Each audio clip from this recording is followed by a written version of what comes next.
Avant de plonger dans cette histoire incroyable, pensez à vous abonner à la chaîne et à activer la cloche. Ici, chaque récit a quelque chose à dire, et vous ne voudrez pas en manquer un seul. Atlanta s'éveillait sous un ciel gris, lourd de nuages bas, comme si la ville elle-même pressentait les événements à venir. Dans le quartier de Brookwood, les rues étaient encore calmes, mais un léger frisson parcourait les passants. La population, majoritairement noire et latino, connaissait bien les tensions qui pouvaient éclater à tout moment avec la police locale. Au centre de cette tension se trouvait James Callahan, capitaine de police depuis plus de 15 ans. Grand, corpulent, avec un visage marqué par l'orgueil et l'autorité, il portait son uniforme comme une armure. Son sourire était rare, mais ses regards étaient tranchants, capables de faire frissonner ceux qui osaient le défier. Dans la ville, il était craint, certains collègues le respectaient, d'autres le craignaient. Mais tous connaissaient sa conviction silencieuse, il était au-dessus des lois et des conséquences. Ce matin-là, Callahan patrouillait seul. Ses yeux scrutaient la rue comme un prédateur en chasse. Il s'arrêta devant un petit café où Marcus Jefferson, un jeune homme noir de 24 ans, lisait tranquillement sur sa tablette. Marcus était intelligent, calme et avait grandi dans ce quartier, mais son apparence et sa couleur de peau faisaient de lui, aux yeux de Callahan, un suspect potentiel. « Marcus Jefferson, c'est toi » appela Callahan d'une voix autoritaire, plus menaçante qu'amicale. Marcus leva les yeux, surpris. « Oui, monsieur. Je fais juste un peu de lecture avant le travail. » Mais Callahan ne voulait pas entendre de justification. Il voulait le contrôle, et il le voulait maintenant. Pendant ce temps, de l'autre côté de la ville, colonel Michael Harper terminait sa matinée dans ses bureaux du FBI. Harper était un homme dans la cinquantaine, aux cheveux poivre et sel, imposant mais calme. Son visage portait les marques de batailles passées, non pas physiques mais morales. Il avait vu l'injustice sous toutes ses formes, et il savait que la véritable autorité ne se mesure pas par la peur qu'on inspire, mais par le respect qu'on obtient. Lorsqu'il apprit l'arrestation injuste de Marcus, quelque chose dans son instinct militaire se réveilla, il devait intervenir. L'arrestation elle-même fut rapide et brutale. Callahan entraîna Marcus jusqu'à sa voiture de patrouille, ignorant ses protestations et les regards inquiets des passants. Il se sentait invincible, convaincu qu'aucune autorité extérieure ne pourrait jamais le contester. Mais il ne savait pas qu'un homme avec la réputation, la patience et la détermination de Harper allait bientôt entrer dans son monde et le confronter directement à la vérité. Brookwood n'était pas seulement un quartier, c'était un microcosme des tensions raciales, des abus de pouvoir et des injustices que Callahan croyait pouvoir ignorer. Mais cette fois, l'histoire allait prendre un tournant inattendu. Marcus n'était pas seul, et Callahan allait découvrir que certaines forces sont plus fortes que l'arrogance et le racisme, la justice et l'intégrité. La lumière de midi filtrait à travers les stores du poste de police de Brookwood. L'air sentait le café froid et le désinfectant, mais une tension invisible remplissait la pièce. Marcus Jefferson était assis sur un banc en métal, les mains menottées, le regard fixé sur le sol. Ses pensées s'emballaient, pourquoi moi? Pourquoi ce policier? Callahan entra dans la pièce, le torse bombé, les bottes résonnant lourdement sur le carrelage. Il fixa Marcus avec un mélange de mépris et de satisfaction. « Alors, Jefferson, tu crois pouvoir marcher dans ce quartier sans que je te remarque ?» dit-il d'une voix glaciale. « Je rentrais simplement chez moi après le café. »« Je n'ai rien fait de mal, monsieur, » répondit Marcus, essayant de garder son calme. Callahan ricana. « Rien fait de mal? Sérieusement? Tu sais ce que je vois quand je te regarde? Un suspect potentiel. Et ici, je décide ce qui est légal ou non. » Marcus sentit l'humiliation monter en lui. Chaque mot, chaque geste de Callahan respirait la supériorité et le racisme. Il ne pouvait rien faire, il était pris dans le piège de l'abus de pouvoir. Pendant ce temps, dans la salle des archives, la mère de Marcus, Linda Jefferson, recevait un appel alarmant de voisins témoins de l'arrestation. Son sang ne fit qu'un tour. Elle était influente mais discrète, et avait toujours veillé à protéger ses enfants. Elle n'allait pas laisser cette injustice passer. « Contactez immédiatement le FBI », ordonna Linda à son assistante, la voix ferme mais contrôlée. « Ce n'est pas juste une arrestation. Mon fils est innocent, et ce policier, il doit répondre de ses actes. À peine quelques heures plus tard, colonel Michael Harper entra dans le bureau de Callahan. L'homme imposait le respect simplement par sa présence. Callahan se redressa, surpris, un mélange de méfiance et de condescendance dans le regard. « Colonel Harper, quelle surprise !» dit Callahan avec un sourire forcé. « Capitaine Callahan, » répondit Harper calmement, en le fixant droit dans les yeux, « j'ai été informé d'une arrestation qui ne respecte pas les droits civiques. Je suis ici pour examiner les preuves. » Callahan éclata de rire, pensant que ce serait un simple coup de fil bureaucratique. « Vous allez voir, colonel, que tout est en ordre. » Ce jeune homme avait l'air suspect. Harper sortit sa tablette et fit défiler la vidéo de surveillance, montrant Marcus assis calmement au café avant d'être brutalement saisi et traîné vers la voiture. « Suspect ?» répéta Harper lentement, laissant tomber le mot comme un marteau. « Je vois un jeune homme qui ne dérange personne. Et un officier de police qui abuse de son pouvoir. » Callahan sentit un frisson le parcourir. Pour la première fois depuis longtemps, il n'était plus le maître de la situation. La présence de Harper changeait tout. L'homme ne pouvait pas être intimidé. Et Callahan comprit, trop tard, que son arrogance venait de rencontrer quelqu'un qui ne plierait jamais devant lui.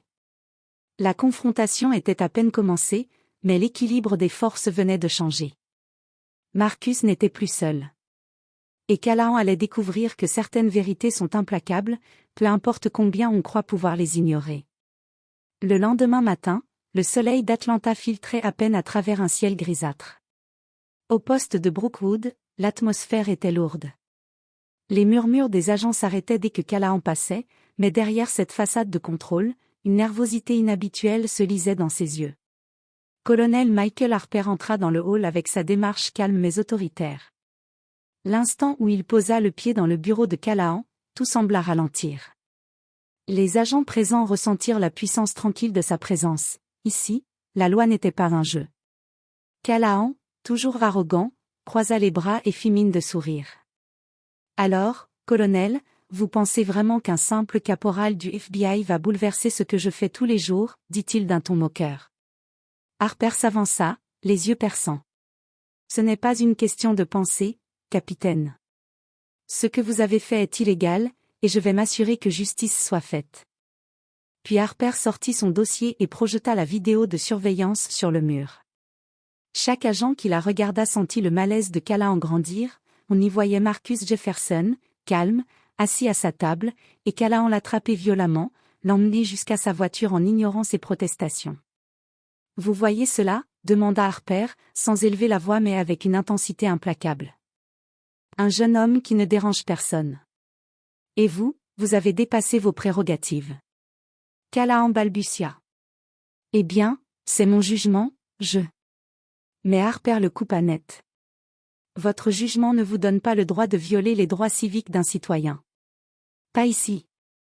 Pas aujourd'hui. » Les autres agents se tenaient silencieux, certains regardant Callahan avec une surprise mêlée de soulagement, enfin quelqu'un le confrontait. Harper prit un moment pour expliquer les conséquences. Une plainte officielle allait être déposée, le FBI allait prendre le contrôle de l'enquête, et Callahan devait préparer son dossier pour le tribunal. La voix de Harper était calme, mais chaque mot pesait comme un jugement inévitable. Callahan sentit son monde s'effondrer. Il n'était plus le maître absolu. Les téléphones du poste vibraient, les avocats de Marcus appelaient pour obtenir des détails, et même ses collègues les plus loyaux baissaient les yeux face à l'autorité du colonel. Dans son bureau, Harper parla à Marcus. « Vous n'êtes pas seul. Ce policier ne pourra plus vous intimider. Nous allons faire en sorte que votre voix soit entendue. » Marcus sentit une vague de soulagement mêlé d'espoir. Pour la première fois depuis l'arrestation, il croyait que justice serait rendue. À l'extérieur du poste, Callahan regardait Harper partir, le cœur lourd et la fierté piquée. Pour la première fois, il ressentait ce que signifie être confronté à quelqu'un qui ne cède pas, qui ne craint rien, et qui connaît la vraie force de la loi. La guerre entre arrogance et justice venait de commencer. Et Callahan allait apprendre que certains adversaires ne se laissent jamais intimider. La salle d'audience du tribunal fédéral d'Atlanta était bondée ce matin-là. Des journalistes, des avocats, et des citoyens venus observer l'affaire remplissaient les bancs en bois. L'atmosphère était électrique, chargée d'anticipation. Tout le monde savait que ce procès n'était pas seulement sur Marcus Jefferson, c'était une affaire qui allait tester l'autorité de la police locale face à la justice fédérale. Marcus, assis au premier rang, gardait la tête haute, mais son cœur battait à tout rompre. À ses côtés, colonel Michael Harper ajustait calmement sa cravate, projetant une sérénité qui contrastait avec l'agitation ambiante. Puis Callahan entra. Son uniforme impeccable n'arrivait pas à masquer la nervosité visible dans ses yeux.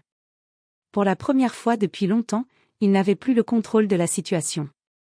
Il croisa le regard de Harper et sentit un frisson, cet homme ne céderait jamais. Le juge fit entrer l'audience et l'affaire commença. L'avocat de Marcus fit un exposé détaillé, présentant la vidéo de surveillance, les témoignages de témoins et les incohérences dans le récit de Callahan. Chaque élément accablait le capitaine de police, et chaque regard jeté sur lui dans la salle lui rappelait qu'il était désormais en position de faiblesse. Quand Harper prit la parole pour témoigner, le silence se fit instantanément.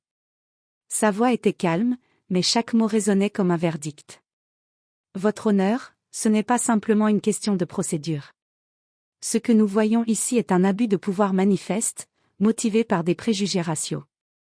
Nous demandons que justice soit rendue pour Marcus Jefferson et que les actions du capitaine Callahan soient sanctionnées. Callahan tenta d'intervenir, balbutiant des excuses, mais Harper le coupa du regard. Un silence glacial tomba sur la salle. Chaque journaliste, chaque spectateur pouvait voir l'arrogance de Callahan se fissurer. Un témoin clé entra à la barre, Linda Jefferson, la mère de Marcus. Sa voix était tremblante mais ferme. Mon fils n'a rien fait. Il ne dérange personne. Mais cet officier a cru pouvoir le traiter comme un criminel simplement à cause de sa couleur de peau. À ce moment précis, les caméras du tribunal projetaient la vidéo d'arrestation à l'écran géant. Le visage de Callahan se durcit, puis pâlit. Les murmures dans la salle se transformèrent en un chœur silencieux de désapprobation. Pour la première fois, il était l'accusé, et la honte commençait à le ronger. Le juge, impassible mais autoritaire, se tourna vers Callahan. « Capitaine Callahan, votre conduite est inacceptable. Vous avez violé les droits d'un citoyen. Votre réputation et votre carrière seront examinées de près avant que toute décision finale ne soit prise. » Harper posa une main réconfortante sur l'épaule de Marcus et murmura. « Vois-tu ? La justice n'a pas peur de la vérité. Elle ne regarde pas la couleur de la peau ni le grade sur ton uniforme. » Callahan, humilié, quitta le tribunal après l'audience, sentant son monde s'effondrer. Pour lui, la vie qu'il croyait maîtriser venait de s'écrouler. Et pour Marcus, la victoire morale était déjà acquise, il avait tenu tête à l'injustice et il n'était plus seul. Mais l'histoire n'était pas encore terminée. La chute de Callahan et la montée en puissance de Harper ne faisaient que commencer. Le prochain chapitre révélerait les conséquences irréversibles de l'arrogance et du racisme. Quelques semaines après l'audience, l'affaire avait fait la une des journaux d'Atlanta. Les réseaux sociaux étaient enflammés, chacun discutait de l'arrogance de Callahan et du courage de Marcus. Dans les bureaux de la police de Brookwood, le silence était pesant. Les collègues qui autrefois respectaient Callahan le regardaient maintenant avec méfiance et gêne. Callahan lui-même était isolé. Ses supérieurs, conscients de l'humiliation publique et de la pression médiatique, avaient suspendu le capitaine avec effet immédiat. L'enquête interne révélait que ces abus n'étaient pas des cas isolés, et que sa carrière, autrefois solide, était désormais gravement compromise. Pendant ce temps, Harper et Marcus marchaient dans le parc de la ville, respirant l'air frais comme pour marquer la fin d'un chapitre douloureux. « Je n'arrive pas à croire qu'un homme puisse être si sûr de lui, et pourtant, se faire démolir en quelques semaines, » dit Marcus, encore sous le choc. « La vraie force ne réside pas dans l'uniforme ou le grade, » répondit Harper calmement. « Elle réside dans la justice, l'intégrité et la persévérance. » Callahan n'a jamais compris cela. Au tribunal, l'ultime confrontation avait laissé des traces indélébiles. Callahan avait essayé de minimiser ses actes, de justifier son racisme et son arrogance, mais aucun argument n'avait tenu face aux preuves et à la présence inébranlable de Harper. La communauté avait vu que même un policier haut placé pouvait être tenu responsable. Quelques mois plus tard, Marcus était officiellement disculpé, et les autorités locales avaient ouvert des formations obligatoires sur l'éthique et les droits civiques pour tous les agents de Brookwood. Harper avait gagné le respect de la ville et une reconnaissance nationale pour son rôle dans cette affaire. Quant à Callahan, il errait désormais entre procédures disciplinaires et humiliations publiques, son nom associé à l'injustice plutôt qu'à la loi. Chaque fois qu'il croisait des regards désapprobateurs dans la rue, il comprenait qu'il avait perdu plus qu'un poste, il avait perdu la confiance et le respect que l'on croyait indestructibles. Dans son bureau, Harper réfléchissait en silence, la justice avait été faite, mais la leçon la plus importante allait au-delà du tribunal. Il savait que le vrai changement ne venait pas seulement de punir les coupables, mais de montrer à tous que le pouvoir doit toujours être tempéré par la conscience et le respect de l'autre. N'oublie jamais, Marcus, murmura Harper, que le courage et l'intégrité peuvent renverser même ceux qui se croient invincibles. Marcus sourit, libéré d'un poids immense. Il savait désormais que la justice n'était pas un concept lointain, elle pouvait être vécue, ressentie et défendue. Et Callahan ? Il était devenu un exemple de ce qui arrive lorsque l'arrogance et le racisme rencontrent la vérité.